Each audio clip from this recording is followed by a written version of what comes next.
ഒരു നട്ടുച്ച സമയമായപ്പോൾ ഞാനാണെങ്കിൽ കൊട്ടിയത്തോട്ട് തെണ്ടാനിറങ്ങാന്ന് വിചാരിച്ചു കേട്ടോ. എന്ന് വെച്ചാൽ നമ്മുടെ മാളിലോട്ട് പോകാന്ന് വിചാരിച്ചു. അവിടെ കാറൊക്കെ പാർക്ക് ചെയ്ത് മുകളിലോട്ട് ചെയ്തപ്പോൾ എന്നാൽ പിന്നെ മുടിയും കൂടെ ഒന്ന് കഴുകി വൃത്തിയാക്കിയേക്കാന്ന് വിചാരിച്ചിട്ട് നേരെ അങ്ങോട്ട് ചെന്ന് കേട്ടോ. കാരണം ഞാൻ കുറെ വാക്സ് തലയിൽ തേച്ച് വെച്ചിട്ടുണ്ടായിരുന്നു. അങ്ങനെ മുടിയൊക്കെ കഴുകി ഇറക്കി കഴിഞ്ഞപ്പോഴത്തേനും ഒരു വൃത്തിയും മെനയും വന്നു കേട്ടോ. പിന്നെ അതിരുന്ന് കണ്ണാടിയിൽ ഫോട്ടോസും വീഡിയോസും ഒക്കെ എടുത്തിട്ട് നേരെ താപ്പോട്ട് വന്നിട്ട് സീച്ചേട്ടൻ താണ്ടി ഈ ഒരു സാധനം ഉണ്ടല്ലോ, ഈ മിൽക്കി ബിസ്റ്റിന്റെ, ഇത് ഭയങ്കര ഇഷ്ടമാണ് കേട്ടോ. അതിങ്ങനെ വാരി പറക്കി തിന്നോണ്ട് നടക്കുന്നതാണ്, ഐസ്ക്രീം തിന്നുന്ന പോലെ. അങ്ങനെ നടന്നുകൊണ്ടിരുന്നപ്പോൾ അവിടെ വെച്ച് ഞാൻ നോക്കിയപ്പോൾ കോവയ്ക്ക് ഉപ്പിലിട്ടത് ഞാൻ വിട്ടുവോ, അപ്പം തന്നെ എടുത്ത് കേട്ടോ. ട്രൈ ചെയ്ത് നോക്കാമെന്ന് വിചാരിച്ചു. പിന്നെ കുറച്ച് ചീര നോക്കി കേട്ടോ. ചീര അങ്ങോട്ട് സെറ്റ് ആവാത്തതുകൊണ്ട് അവിടുത്തെ കണ്ണാടിയിൽ ഇത് ഇങ്ങനെ ഒരു സെൽഫി എടുത്തിട്ട് നേരെ വീണ്ടും പോയി. എന്നിട്ട് മാങ്ങ ഞാൻ വാരിപ്പറക്കി എടുത്ത് കേട്ടോ.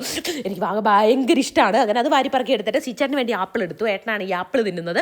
അങ്ങനെ അതെല്ലാം ഉരുട്ടി മുകളിലോട്ട് ചെന്ന് കുറച്ച് ബ്യൂട്ടി പ്രോഡക്റ്റ് എല്ലാം തപ്പി തടഞ്ഞിട്ട് നമുക്കൊരു റിസപ്ഷൻ ഉണ്ട് കേട്ടോ. അപ്പോൾ അവർക്ക് ഗിഫ്റ്റ് കൊടുക്കാൻ വേണ്ടിയിട്ടുള്ള സാധനങ്ങൾ വാങ്ങിച്ചു. ഇതിൻ്റെ ഇടയ്ക്ക് ഞാൻ മീനും വാങ്ങിച്ചിട്ടുണ്ടായിരുന്നേ.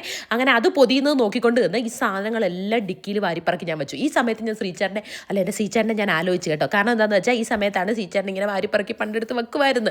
ഇതിപ്പോൾ ഒറ്റയ്ക്ക് ഞാൻ വാരിപ്പറക്കി എടുത്ത് വെക്കണമല്ലോ. അങ്ങനെ അതെല്ലാം കൂടെ വാരിപ്പറക്കി എടുത്ത് വെച്ച് തിരിച്ച് വീട്ടിലോട്ട് വരുന്ന വഴി അമ്മയെ പിക്ക് ചെയ്തു. കാരണം അമ്മ ഇടയ്ക്കാട്ടിൽ നിന്ന് വന്നിട്ടുണ്ടായിരുന്നു കേട്ടോ. അങ്ങനെ കൊട്ടിയത്ത് അമ്മയെ പിക്ക് ചെയ്ത് വീട്ടിലെത്തിയപ്പോൾ ശ്രീചേട്ടന് മുടി വെട്ടാൻ പോകണം. അങ്ങനെ ഏട്ടൻ്റെ കൂടെ പോകുന്ന വഴിക്ക് ഞാൻ അവിടെ പറഞ്ഞു, എനിക്ക് ഫ്രണ്ടിൽ കുറച്ച് മുടി വെട്ടിയിട്ട് തരുമോ. അങ്ങനെ സാങ്കി എൻ്റെ മുടി വെട്ടിയിട്ട് തന്നു കേട്ടോ. ഒരു പരീക്ഷണാർത്ഥം വെട്ടിയതാണ്, ഇതുവരെ ഇതിങ്ങനെ വെട്ടിയിട്ടില്ല. പക്ഷേ എനിക്ക് ഭയങ്കരമായിട്ട് ഇഷ്ടപ്പെട്ടു കേട്ടോ. ഇനി ഇത് മാറുന്നവരെ ഇതിങ്ങനെ ആട്ടി കളിച്ചുകൊണ്ട് കിടക്കും. എൻ്റെ മുടി സ്ഥിരമായിട്ട് വെട്ടുന്നത് സാങ്കി തന്നെയാണ് കേട്ടോ.